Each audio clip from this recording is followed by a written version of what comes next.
मीर मोहम्मद लाको उर्फ नबू कमदार ज़बरदस्त आर्टिस्ट आहे। मां बचपन खां ॾिसंदो अचां, मगर ही ॾाढो ॾुख पहुतो जो हिन जे मौत जा कूड़ा अफ़वाह हलनि पिया त मीर मोहम्मद लाको फ़ौत थी वियो आहे। शाइर हुजे, फ़नकार हुजे, लेखक हुजे, XYZ को बि आर्टिस्ट हुजे, इहो मुल्क जो एहसासो हूंदो आहे। उन तरह जे माण्हुनि सदा हिन वतन जे ॾुखियल माण्हुनि जा दर्द लिखिया ऐं ॻाया ऐं पेश कया आहिनि। पोइ इहा संजीदा या मज़ाह जी सूरत में छो न हुजनि, पर पंहिंजूं ख़िदमतूं उन ई अवाम लाइ सरंजाम ॾियनि था।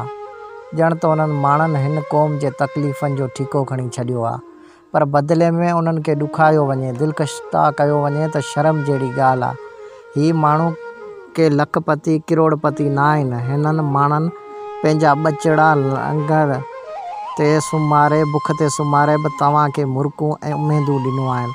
हिननि माण्हुनि हर वक़्तु तव्हांजी हौसला अफ़ज़ाई कई आहे ऐं सुजाग रखण जी कोशिशि कई आहे। नतीजे में इहे साॻिया शाइर, अदीब, लेखक, अदाकार, फ़नकार तव्हां बेयारो मददगार तड़पी मरंदे बि ॾिठा आहिनि। पोइ बि इहे माण्हू तव्हां सां गॾु बीठल नज़र अचनि था। उन्हनि जा हथ मज़बूत करण बजाए संदन दिलि आज़ारी कई वेंदी त इहे माण्हू पंहिंजी ई क़ौम खां भाॻी थींदा ऐं पोइ जेको हशर बर्पा थींदो इहो दुनिया ॾिसंदी। मीर मोहम्मद लाखे जे मौत जी कूड़ी ख़बर हलाइण जी सख़्तु मज़म्मत कंदे मुतालबो था करियूं त ज़िम्मेवार धुरियुनि ख़िलाफ़ क़ानूनी कार्रवाई करे सख़्त खां सख़्तु सज़ाऊं ॾिनियूं वञनि त जीअं ॿीहर कंहिं अहल दिल इंसान खे शदीद कर्ब मां गुज़रणो न पवे। उन्हनि जो शुक्रगुज़ार आहे त ग़लति ख़बर हलाइनि छो, मुंहिंजी उमिरि वधे पई ग़लति ख़बर हलाइण सां। ऐं हिन सिंध टीवीअ जो मालिक जेको आहे वाणियूं आहे, ऐं इन खे त अलाए छा थियो आहे, में वेनिलेटर त बि मुंहिंजी ख़बर हलायूं ऐं अॼु मुंहिंजी ख़बर पियो हलाए त इहो जेको प्रोग्राम मैनेजर आहे उमरान जान जो आहे, केर बि आहे, इन ख़ुदा जी का मार पवंदी जो मुंहिंजी ख़बर छो थियो हलाए ग़लति। मूंखां पहिरीं पुछे त सही, कंहिंखां तर्दीद करे, धरती टीवीअ खां तर्दीद करे, टाइम न्यूज़ खां तर्दीद करे, नूर चोखे साहिब खां तर्दीद करे, न बसि ख़बर पंहिंजे में हलाए था छॾीनि।